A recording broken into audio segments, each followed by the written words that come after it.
Ruti õppeväljakul toimus 6. kuni 10.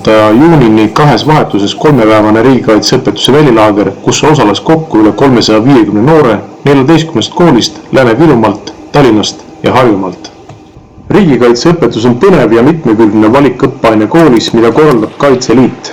Huvi riigikaitseõpetuse järele on noorte seas järjepanu kasvanud, kuni selleni, et mitmes koolis on see kohustuslik kõikidele gümnasistidele, sealhulgas neidudele. Miks sa valisid koolis vabaaineks riigikaitse?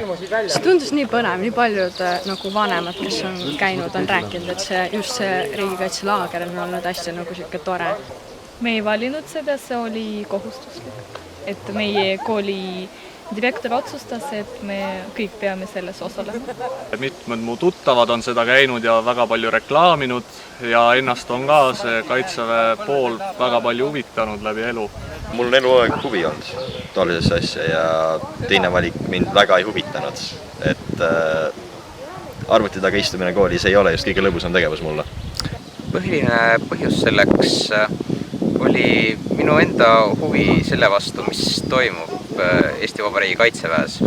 Mind on tegelikult juba väiksest peale huvitanud riigikaitse ja sellega seonduv ning riigikaitse valikainena andiski hea võimaluse juba tutvuda selle maailmaga. Koolitusi viisid läbi Viru, Harju ja Tallinna malevate kaitseliitlased, 1. jalaväebrigaadist Kautspataljoni instruktorid ning teised erinevate elualade eksperdid.